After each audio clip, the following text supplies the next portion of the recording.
बिहार में स्वास्थ्य सेवा को लेकर लगातार बेहतर काम हो रहे हैं और इसी कड़ी में केंद्र और बिहार सरकार के साथ साथ निजी सहयोग से भी स्वास्थ्य व्यवस्था कैसे बेहतर हो, इस पर विशेष फोकस किया जा रहा है। बिहार के राज्यपाल आरिफ मोहम्मद खान मोतिहारी के चकिया में एक निजी अस्पताल एवं कॉलेज के भवन का उद्घाटन करने पहुंचे, जहां उन्होंने डॉक्टरों को समाज सेवा करने की नसीहत दी। इस उद्घाटन कार्यक्रम में राज्यपाल आरिफ मोहम्मद खान ने पर्यावरण को लेकर पेड़ लगाए, साथ ही कॉलेज के टॉपर छात्रों को सम्मानित किया। राज्यपाल ने पीएमसीएच में रेप पीड़िता लड़की की इलाज नहीं होने से हुई मौत मामले में बिना किसी डॉक्टर का नाम लेते हुए कहा कि डॉक्टर भगवान के रूप होते हैं और डॉक्टर को सबसे पहले मरीज का इलाज करना चाहिए। अगर रास्ते में भी मरीज पीड़ित दिख रहा है तो डॉक्टर का यह पहला कर्तव्य है कि उस मरीज को इलाज बिना किसी स्वार्थ के करे। डॉक्टर ही ऐसा पेशा है जिसमें डॉक्टर दूसरे मरीज का दुख दर्द भी खुद का समझकर उसका सही तरीके से इलाज करता है। इसलिए चिकित्सकों और डॉक्टरों की यह नैतिक जिम्मेदारी है, वह सबसे पहले लोगों का इलाज करे।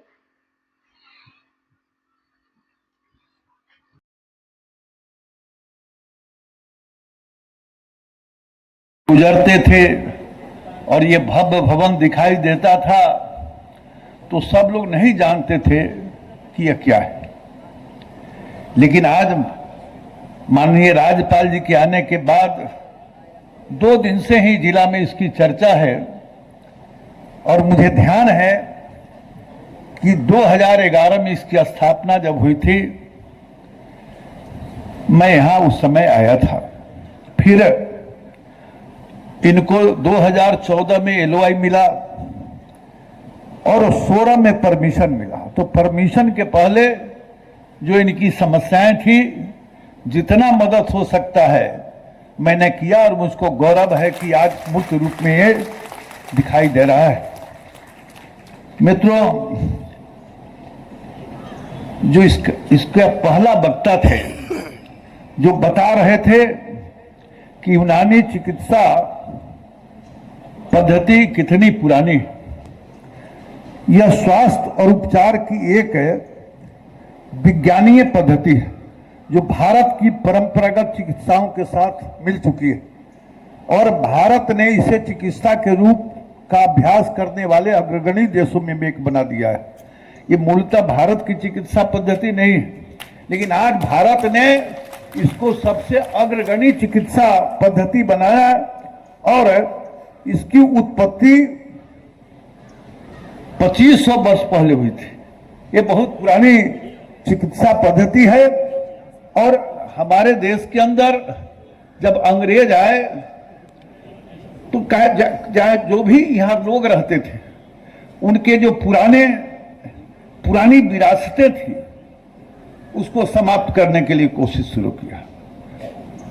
उसके लोगों का ये सोच था कि हिंदुस्तान को ज्यादा दिन गुलाम बना कर रखना है, तो यहाँ का जो मूल सोच है किसी भी समाज का उसको समाप्त करो, तब इसको ज्यादा दिन तक हम गुलाम बना के रख सकते हैं।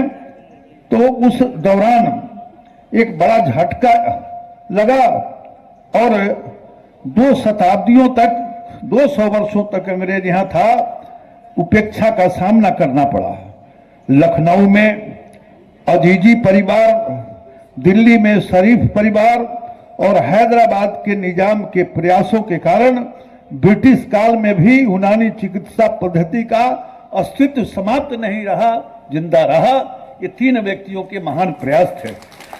और इतना ही नहीं तो जो चर्चा कर रहे थे हमारे वक्ता, किस प्रणाली के पुनरुद्धार के लिए हकीम अजमल खान जी की महत्वपूर्ण भूमिका रही, इसकी चर्चा कर रहे थे। 1916 में एक आयुर्वेदी और यूनानी तिब्बतिया कॉलेज और 1911 में हिंदुस्तानी दवाखाना की स्थापना इन्होंने की थी अजमल खान साहब ने, और उसका उद्घाटन 13 फरवरी 1921 को स्वयं महात्मा गांधी जी ने किया था। तो इसका एक गौरवशाली इतिहास है मित्रों। लेकिन हम गुलाम थे, मुगलों ने गुलाम बनाया, अंग्रेजों ने गुलाम।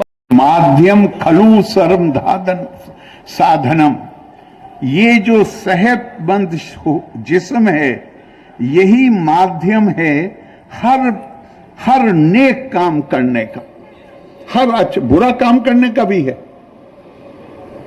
साक्षरो विपरीतत्वे राक्षसो भवति ध्रुवम। दुनिया को जितना नुकसान पढ़े लिखे लोगों ने पहुंचाया है उतना बेइल्म लोगों ने नहीं पहुंचाया। कौन पढ़े लिखे? जिनके अंदर किसी प्रकार की का रहम का जज्बा नहीं होता, इंसानियत का जज्बा नहीं होता, संस्कार नहीं होते, वो खतरनाक। चुको तालीम तो इंसान को ताकतवर बनाती है, ताकत का इस्तेमाल कैसे किया जाए ये अखलाकियात सिखाती है, ये नैतिकता सिखाती। तो उसके शिक्षा के साथ नैतिकता। और एक बात की तरफ और आपका ध्यान दिलाऊंगा, मैंने पहले ही टाइम ज़्यादा ले लिया है, कि अभी हमारे यहाँ पे कोई डॉक्टर साहब ने कुरान हकीम की तिलावत की और मुझे अच्छा लगा कि उन्होंने तर्जुमा भी बताया। अब वहाँ पर भी सारा जोर इल्म पे है। अल्लमल कुरान, कुरान सिर्फ उस किताब को नहीं कहा गया है जो अकीदा है हमारा, अरबी में कुरान किताब को कहते हैं, इसीलिए कार नबुव्वत में दाखिल है। वयुअल्लिमुहुमुल किताबा वल हिक्मा वयुज़क्की, किताब और हिकमत की तालीम देना और लोगों को मुजुज़क्का, पाक पवित्र बनाना। पाक पवित्र कैसे बनाना? ये नहीं कि वो पानी पे मैंने एक फूंक मारी और हाथ में डाल के फू फू कर दिया, वो नहीं पवित्र, वो मकसद नहीं।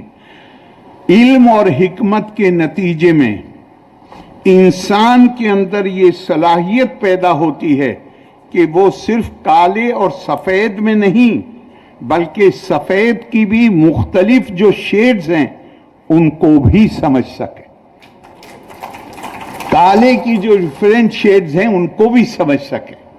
जहां उसके अंदर ये समझ आती है कि कानूनी और अखलाकी एतबार से जायज कई तरीके हैं, जहां वो उस तरीके का इस्तेमाल हो करता है जहां हमें से बहुत करना है, बहुत हुआ है, लेकिन इससे बहुत ज़्यादा करना है।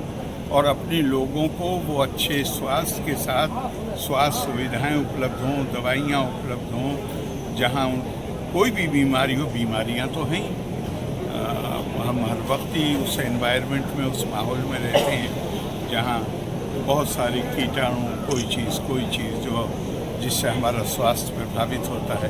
तो जो लोग भी इस क्षेत्र में काम कर रहे हैं वो सब साधुवाद उनको मैं देना चाहूँगा। पद और संसद की घोषणा वो नहीं होता।